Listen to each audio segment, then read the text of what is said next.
এটা হচ্ছে আমার জগন্নাথ দাসଙ୍କର জয়ন্তী উপলক্ষে সভা এবং এই মাটিরে অনেক থর ভাগবত সপ্তাহ আপন মানে শুনি সারিছন্তি অনুভব করেছেন তার মহাত্ম্যକୁ এবং মতে বহুত ভগবানଙ୍କର ନିର୍ଦ୍ଦେଶ ହେଲା এইଠି এই সভার আয়োজন করিবা পাই এবং সেটা পুଣି ଆପଣମାନଙ୍କର ସମସ୍ତଙ୍କର ସାନ୍ନିଧ୍ୟରେ ତେବେ ସେ ଯାହା ହଉ ସମୟ ସ୍ୱଳ୍ପତା ଅଛି ଆମର ମୁଖ୍ୟ ଅତିଥିଙ୍କୁ ଆଉ ଗୋଟେ କାର୍ଯ୍ୟକ୍ରମକୁ ଯିବାର ଅଛି ତେଣୁ ମୁଁ ସଂକ୍ଷେପରେ ସବୁ କିଛି କହିଦେଉଛି ଆମର ଆଜି ମୁଖ୍ୟ ଅତିଥି ହିସାବରେ ଅଛନ୍ତି ସମ୍ମାନନୀୟ ଶ୍ରୀଯୁକ୍ତ ବିଶ୍ୱନାଥ ନାୟକ ମହାଶୟ ବରିଷ୍ଠ ଆଇନଜୀବୀ ପରିଚୟ ବି ଦେଇ ସାରିଛନ୍ତି ତାଙ୍କୁ ସମ୍ମାନିତ କରିବା ପାଇଁ ମୁଁ ଅନୁରୋଧ କରୁଛି।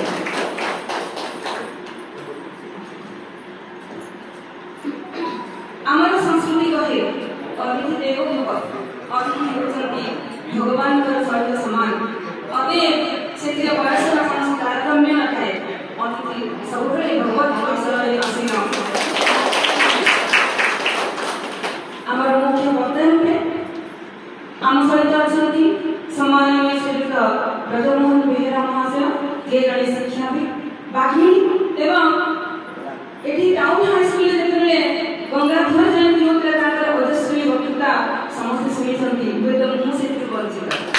ମୁଁ ଏ ଗାଁରେ ରହୁଛି କିନ୍ତୁ ସେ ସମୟରେ ଆଜି ଯେମିତି ଆପଣମାନଙ୍କ ସାମ୍ନାରେ ଠିଆ ହେଇପାରୁଛି ସେତେବେଳେ ମୁଁ ଠିଆ ହେଇପାରିନଥିଲି ମିସ୍ କରିଥିଲି କିନ୍ତୁ ଶୁଣିଛି ବହୁତ ତାଙ୍କୁ ସ୍ୱାଗତ ଜଣାଉଛି। ମୋ ପାଖରେ ଅଛନ୍ତି ଶ୍ରୀ ଜଗନ୍ନାଥ ଚେତନା ଗବେଷଣା ପ୍ରତିଷ୍ଠାନ ପଶ୍ଚିମାଞ୍ଚଳର ସଭାପତି ଶ୍ରୀଯୁକ୍ତ ଚିନ୍ତାମଣି ଦାସ ମହାଶୟ ତାଙ୍କୁ ମଧ୍ୟ ସ୍ୱାଗତ ଜଣାଉଛି। ଏହି ଅବସରରେ ଉତ୍ତରରେ ଦେଇ ସମ୍ମାନିତ କରିବାକୁ ଅନୁରୋଧ କରିବି।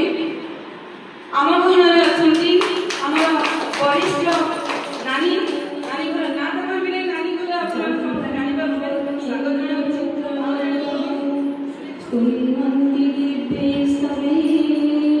देवी सांगपद क्रमोपनिषदि गायन्ति संसांगा ध्यानावस्थितलब्धतेन मनसा पश्यन्ति योगिनो दस्यन्तं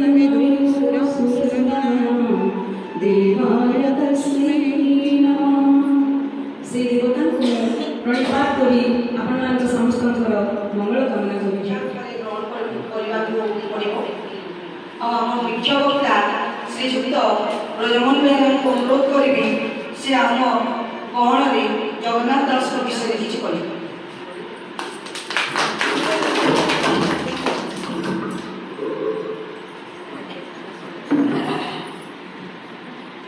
समस्ते उच्च पार्टी कहतु जय जगन्नाथ जय जगन्नाथ जय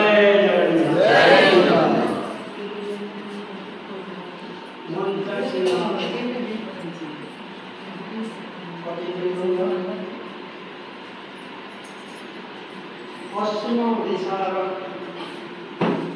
जगन्नाथ संस्कृति पर गवेषणारत श्रीयुक्त चिंतामणि दास महोदय ये कार्यक्रम अध्यक्षा जहाँ उद्यम आज ये कार्यक्रम सफल होगी श्रीमती डॉक्टर शिवप्रिया मिश्र जहाँ अगाध साहित्य रही ज्ञान रही ये अंचल जे समर्पित श्रीयुक्त श्रीमती मिश्र निमंत्रित सांबादिक बंधुगण निमंत्रित प्रीतिवृंद उपस्थित भगवत प्रेमी समस्त माँ भौणी मानी समस्त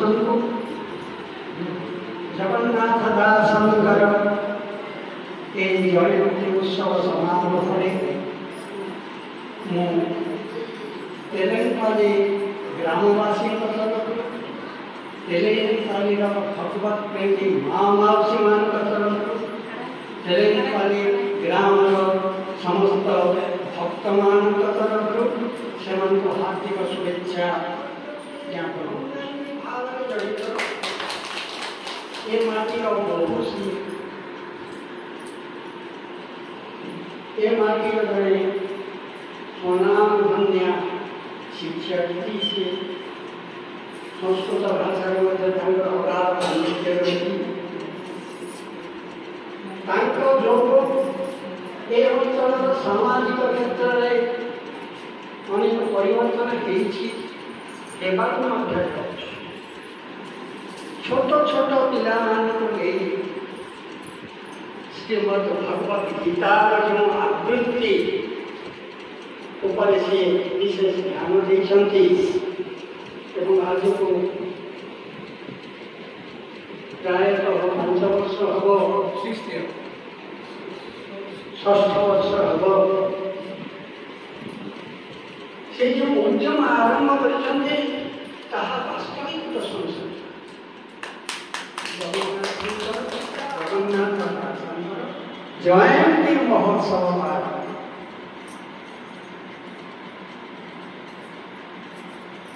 ଆଜି ଆମେ ପାଳନ କରୁଛୁ। ଭାଗବତ ସପ୍ତାହ ଆମେ ଏଠି ଅନେକ ଦିନରୁ ପାଳନ କରି ଆସୁଛୁ। ମୁଁ ଜାଣିବାରେ ଆମ ଗ୍ରାମରେ 15ରୁ 16 ଥର ଭାଗବତ ସପ୍ତାହ ପାଳିତ ହେଇଗଲାଣି ଏବଂ ନିଶ୍ଚିତ ଭାବରେ ଏହା ଆମ ପାଇଁ ଗର୍ବ ଓ ଗୌରବର ବିଷୟ। ଆଗାମୀ ଦିନରେ ମଧ୍ୟ ଭାଗବତ ସପ୍ତାହ ପାଳିତ ହେଉଥାଉ, ଆମ୍ଭେମାନେ ଯୋଗଦାନ କରୁଥାଉ। ଏହା ହିଁ ମୁଁ ସମସ୍ତ ମା ମାଉସୀ ଭାଇ ଭଉଣୀ ସମସ୍ତ ବନ୍ଧୁମାନଙ୍କ ଠାରୁ ଭକ୍ତମାନଙ୍କ ଠାରୁ ଆଶା କରିବି ଯେ ଆଗାମୀ ଦିନରେ ମଧ୍ୟ ଭାଗବତ ସପ୍ତାହ ଧୁମଧାମରେ ପାଳିତ ହେଉଥାଉ।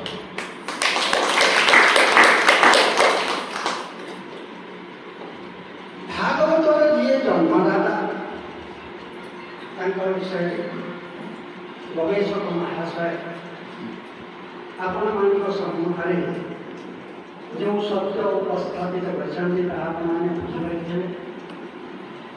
ତେବେ ସେହି ଜଗନ୍ନାଥଙ୍କ ଉପରେ ମୁଁ କିଛିଟା ଆପଣଙ୍କର ଦୃଷ୍ଟି ଆକର୍ଷଣ କରିବି।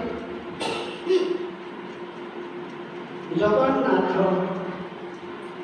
ଜଗତର ନାଥ ଜଗନ୍ନାଥ, ଜଗତର ନାଥ ଜଗନ୍ନାଥ ଶ୍ରୀକ୍ଷେତ୍ରରେ ବିରାଜମାନ କରିଛନ୍ତି ଏବଂ ସେ ପୁରୀ ହେଉଛି ସମଗ୍ର ବିଶ୍ୱବାସୀଙ୍କ ପାଇଁ ଏକ ସ୍ୱତନ୍ତ୍ର ଆକର୍ଷଣ। କାଳିଆ ଯାହାକୁ ଡାକେ ସେ ଆଉ ଘରେ ରହିପାରିବନି, ସେ ବାଧ୍ୟ ହେଇ ଛୁଟିଯାଏ କୋଉଠିକି ପୁରୀକି। ଆମ୍ଭମାନଙ୍କ ମଧ୍ୟରୁ ଅନେକ ପୁରୀ ଯାଇଥିବେ, ଯାଇଛୁ ମଧ୍ୟ। ସେଇଠି ଅଛନ୍ତି ପ୍ରଭୁ ଜଗନ୍ନାଥ, ବଡ଼ ଭାଇ ବଳରାମ ଏବଂ ସୁଭଦ୍ରାଙ୍କ ସହିତ। ସେ ଯେଉଁ ଜଗନ୍ନାଥ ସଂସ୍କୃତି ଆମ ଉତ୍କଳର ସଂସ୍କୃତି, ଉତ୍କଳର ଐତିହ୍ୟ, ଉତ୍କଳର ପରମ୍ପରା, ଭାଷା ସଂସ୍କୃତିକୁ ବଞ୍ଚାଇ ରଖିବା ପାଇଁ ଯେଉଁମାନେ ଉଦ୍ୟମ କରିଛନ୍ତି, ଆପ୍ରାଣ ଉଦ୍ୟମ କରିଛନ୍ତି, ତନ୍ମଧ୍ୟରେ ଜଗନ୍ନାଥ ଦାସ ମଧ୍ୟ ପଞ୍ଚସଖାଙ୍କ ବିଷୟରେ ଗବେଷକ ମହାଶୟ ବର୍ଣ୍ଣନା କରିଛନ୍ତି।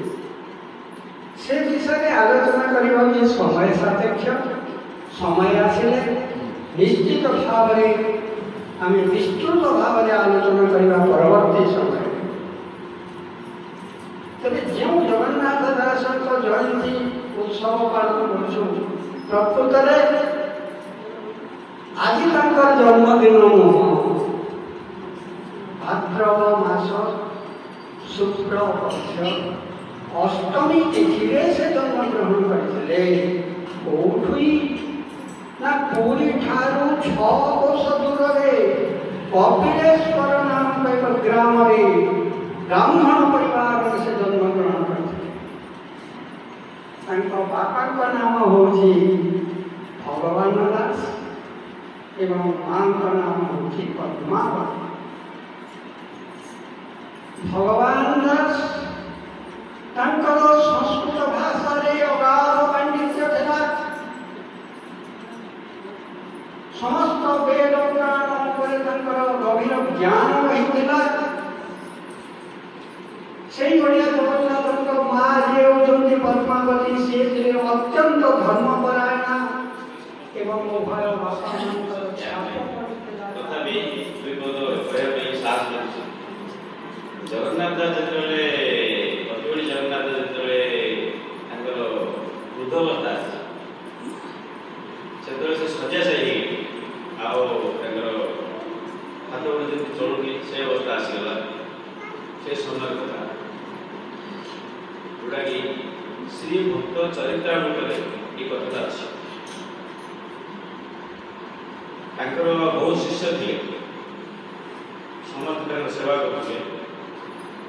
ଆଉ ଜଗନ୍ନାଥ ଦାସ ଯେଉଁ ଘରେ ରହୁଥିଲେ, ଶିଷ୍ୟମାନଙ୍କୁ କହୁଥିଲେ ତୁମମାନେ କିଏ ରହିବା ଦରକାର ନାହିଁ, ମୁଁ ଏକଲା ରହିବି। ତାର ପାଖରେ ଗୋଟେ ରୁମ୍ ଥିଲା, ସେ ରୁମ୍ରେ ତାଙ୍କ ଶିଷ୍ୟମାନେ ରହୁଥିଲେ। ସେବା ଚାଲୁଥାଏ, ଅହରହ ସେବା ଚାଲୁଥାଏ। ଦିନେ ରାତିରେ ହେଲା କଣ୍ଠରୁଦ୍ଧ ହେଇଯାଉଛି, ଆଖିରୁ ଲୋ ବାହାରିବ। ଦିନେ ରାତିରେ ଜଗନ୍ନାଥ ଦାସଙ୍କୁ ଏମିତି ପରିଷ୍କାର ଲାଗିଲା। ସେ ତାଙ୍କର କଥା ବି ସେତେବେଳେ ବାହାରୁ ନଥାଏ। ସେ କିଛି ଆୱାଜ କଲେ, କିଛି ତାଳି ମାରି ମାରି ଆୱାଜ କଲେ। ଜଣେ ଭକ୍ତ ତାଙ୍କର ଶିଷ୍ୟ କିଏ ଆସିଲେ ତାଙ୍କୁ ଜଣା। ରାତି ପାଖାପାଖି ମଧ୍ୟାହ୍ନ ଦତ୍ତ ସେତେବେଳେ ଜଣେ ଶିଷ୍ୟ ଆସିଲେ, ତାଙ୍କର ହାତ ଧରିଲେ, ପଚାରିଲେ କ'ଣ ଆପଣଙ୍କର ଅସୁବିଧା ହେଉଛି, କ'ଣ ପାଇଁ ଡାକିଲେ? ନା ମୋତେ ପରିସ୍ରା ଯିବାର ଅଛି। ସେ ତାଙ୍କର ହାତ ଧରିକି ନେଲେ, ସେ ପିସାବ କଲେ, ତାଙ୍କର ଗୋଡ଼ ହାତ ଧୋଇଦେଲେ, ତାଙ୍କର ଶିଷ୍ୟ ପୋଛି ଦେଲେ। ଫେର ଆଣିକି ତାଙ୍କର ନିଜ ରୁମ୍ରେ ନିଜ କକ୍ଷରେ ଜଗନ୍ନାଥ ଦାସଙ୍କୁ ରଖିଲେ। ଜଗନ୍ନାଥ ଦାସଙ୍କ ସେତେବେଳେ ମନ ଭିତରେ ବହୁତ କିଛି ଭାବନା ଆସୁଥାଏ। ଭାବୁଥାନ୍ତି ଏ ଶିଷ୍ୟ ରାତି ଅଧରେ କେମିତି ଆସିଲା ସାଙ୍ଗେ ସାଙ୍ଗେ।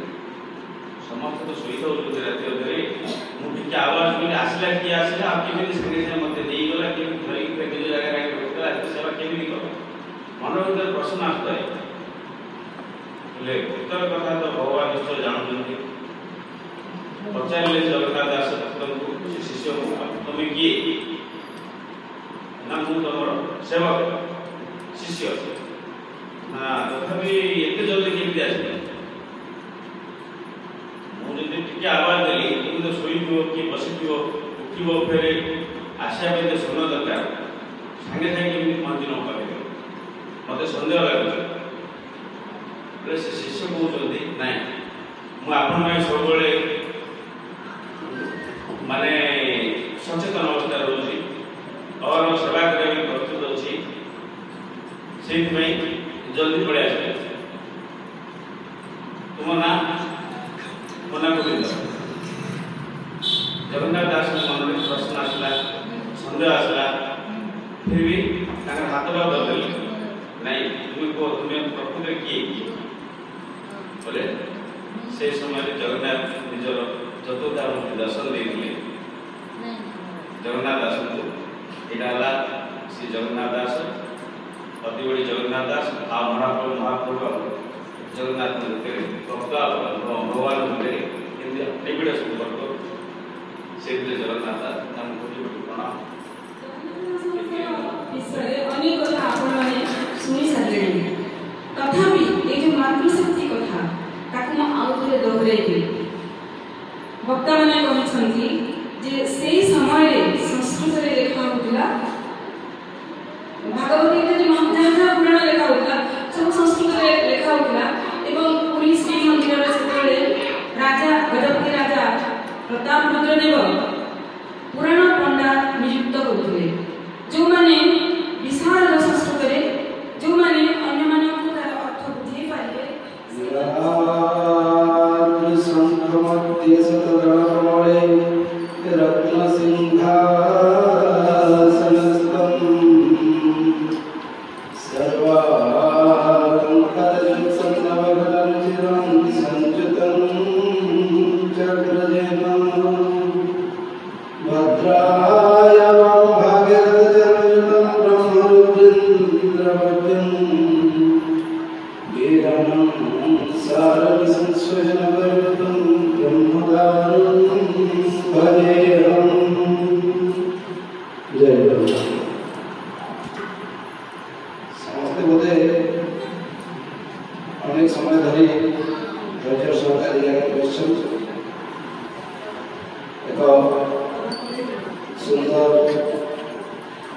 संध्या भगवत चर्चा ये जगह मंचर मंचासी अच्छा मोर गुरु ब्रजमोहन बेहरा महोदय अन्यतम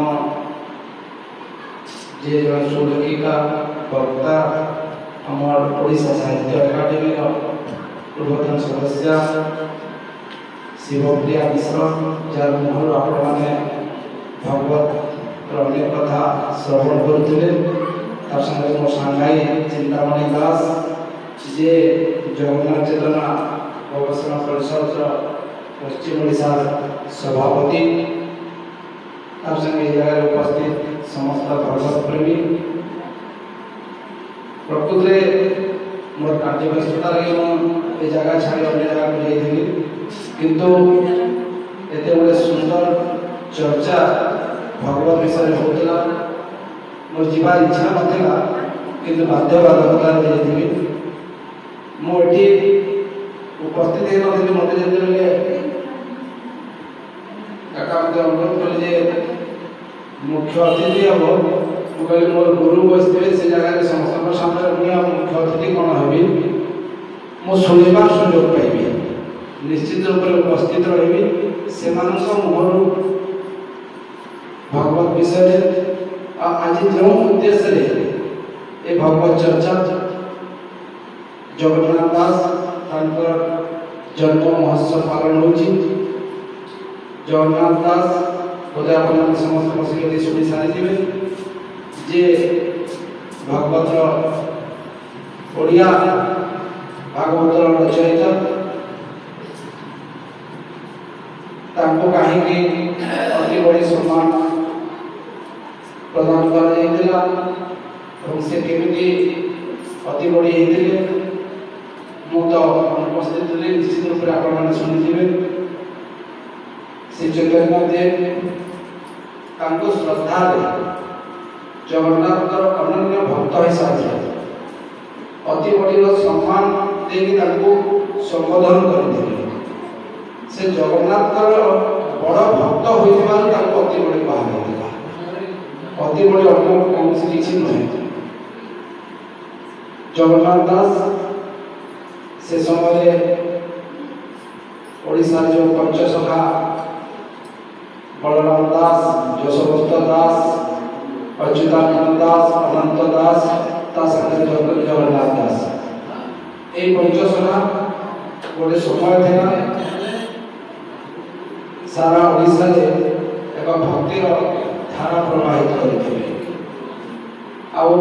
से पंचसखा मध्य अन्यतम थे जगन्नाथ दास जे कि ओडिया भागवत रचयिता थे ओडिया भागवत कहले ओजन सम्मान हो कहीं भागवत गोटे पुराण समस्त ग्रंथ पुराण ग्रंथ विभिन्न आख्या भागवत प्रकृति गोटे महापुराण कहीं महापुराण कह जाए आम समस्ते भागवत गोटे ग्रंथ हिसाब से देखु किंतु प्रकृति भागवत गोटे ग्रंथ नुह आम जमी भगवान विभिन्न अवतार देखु भगवान स्वयं ग्रंथ हिसाब से ही गोटे अवतार नहीं से होती भागवत एरा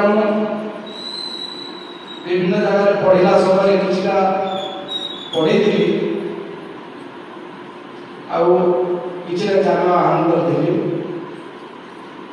जाओ आज गोटे सुंदर परिवेश आम तेलंगाना ग्राम पर कहीं विगत किछि वर्ष धरी ए जगह अनेक श्रद्धालु भक्त मान श्रद्धा पाई भागवत पठन श्रवण अनुष्ठित होछि समस्ते श्रद्धा सहित आम गाँव आसी जोग दौरान प्रकृत भागवत पठन कले जहाँ श्रवण कले समान फल प्राप्त हुए तेणु मुझे साधुवाद देवी आम शिवप्रिया मिश्र महोदय को जे आज से अन्य जगह चिंता न करी आम ग्राम अति बड़ी जगन्नाथ दास जन्म महोत्सव को पालन कर प्रस्ताव रखिले से आम निश्चित रूप से ग्रामवासी तरफ समस्ते धन्यवाद देवार कथा आशा करी बढ़िया कार्यक्रम निश्चित रूप से समस्ते आगामी दिन में भाग ने भगवत चर्चा माध्यम ग्राम में जो भगवत पठन अनुष्ठित हो समस्त सहयोग रही था सब समय समस्त कहा द्वारा आयोजित हो समस्ते आम से मिलमिशि सहयोग कर धन्यवाद वक्तव्य वाणी को विराम दूसरी धन्यवाद रत्न सिंहासनार्थम सर्वालंकारयुक्तम नवघन रुचिरम संयुतम चाग्रजेन भद्राय वामभागे रथचरणयुतम ब्रह्मरुद्रेन्द्रवन्द्यम वेदानां सारमीशं स्वजनपरिवृतं ब्रह्मदारु भजेऽहं वेदानां सारमीशं स्वजनपरिवृतं ब्रह्मदारु भजेऽहं समस्त बुझाई जगन्नाथ महाप्रभु बलभद्र भौणी सुभद्रा प्रभु श्री जगन्नाथ सुदर्शन महादेव को मोर चरण में कभी प्रणाम आज अखिल भारतीय साहित्य परिषद द्वारा अनुष्ठित अति बड़ी जगन्नाथ दास तांकर विषय आलोकपात करने जाऊँ मंचर उपस्थित मोर समस्त गुरु और गुरुजन मान मोर भूमिष्ठ प्रणाम आयोजिका डॉक्टर शिवप्रिया मैडम को मोर प्रणाम एवं वयोज्येष्ठ सम्मानित अतिथि को बेहरा सार को मोर प्रणाम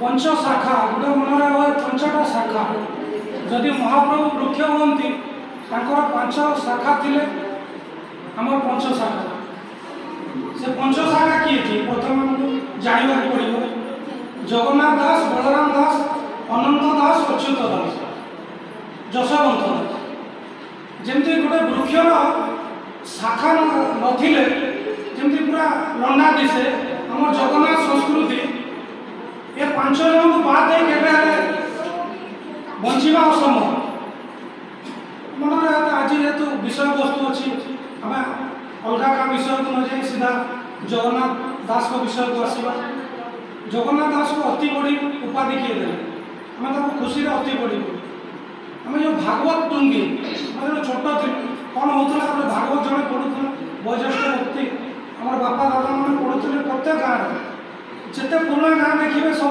भागवत टुंगी अच्छी से नमय नृसिंह चरण अनामी अनादि परम कारण परमशास्त्र भागवत अभ्यास करुव नीति एमती थी नवाक्षरी 9टा अक्षर से जगन्नाथ दास भागवत रचना करते माँ अत्यंत गरीब ब्राह्मण परिवार जन्म ग्रहण करते माँ गोटे इच्छा था संस्कृत भागवत से बुझी पार ना ओडिया घर निपट गाँव अंचल जड़े महिला बहुत कष्ट सापेक्ष होता कि संस्कृत भागवत को पढ़ा और अनुवाद करवा बुझा से सब पुओ कहती अरे जगन्नाथ तू निजे कौन दिन ओडिया भागवत रचना करेंगे आ जो पंचशाखा थे निबिड़ जगन्नाथ भक्त से कई क्या कम नथिले जगन्नाथ दास भगवान को स्मरण कर आमर जो बड़ गणेश अच्छा बड़ वृक्ष पूरी जाते आप देखिए नित्य भागवत चर्चा से स्थान से करते महाप्रभु को जनइले प्रभु मु भागवत लिखा इच्छा प्रकाश कर पूरा आप निश्चय करेंगे महाप्रभु तर आशा को पूरण कले से आम जो आज जो भागवत पुराण की रखाई नवाक्षर भागवत से तार रचयिता भागवत भली पुराण से रचयिता आम प्रत्येक ओडिया निगमकल्पतरुगलितं फलं सुखमुखादमृतरसंयुतं रवसंयुतं पिबत पीबतं भागवतसमारसिका एक कथा मर्म प्रकृति में वेद उपनिषद वेदांत बा जेते जेते पुराण सब लिखाई से गुड़ाक साधारण लोक बुझापी ये कष्टकर था तेणु व्यासदेव इच्छा कले भागवत रचना करने एवं से भागवत ये श्लोक अच्छे तेरे ओम जो एकाक्षर मंत्र से एकाक्षर मंत्र विष्णुकर मुखर उच्चारित होता से ब्रह्मांड पाखक गला ब्रह्मांड ठार अन्य पाखक गला शेष नारद शुणिले से बहुत भाव विभक्त हो जाए एक अनेक हो सारी से ओम बा से एकाक्षर मंत्र होची ब्रह्म स्वरूप एको हम विप्रा बुधा वदंती मुहे किंतु मते बहु प्रकार लोक माने कहथांती तेबे जेते बेले नारद कथा व्यासदेव शुणिले पुनी व्यासदेव ठारू सुखदेव शुणिले व्यासदेव लिखिथिले 18,000 श्लोक एवं परवर्ती समय जेते आमे भागवतकार कथा कहूँ सी 71,000 पदर लिखे 71,000 ऊर्ध पदर से संपादना कर से लिखिले एवं व्यासदेव से जो पद ताकू भागवतकार जगन्नाथ दास बही लिखिं तार अर्थ निगम कल्पतरु कल्पतरु माने जो वृक्षर तले ठिया होकर आम जहाँ चाहिए ताहा मिल जाए से कल्पतरु वेद हूँ कल्पतरु निगम कल्पतरु से जो फल गली पड़ा ताकू सुख खाई एवं अमृतर संचार होता से अमृत अच्छी भागवत एवं जो भागवत प्रेमी माने भगवत प्रेमी एवं भागवत प्रेमी माने से अमृतमय रस आस्वादन करती एक कथा तार सारमर्म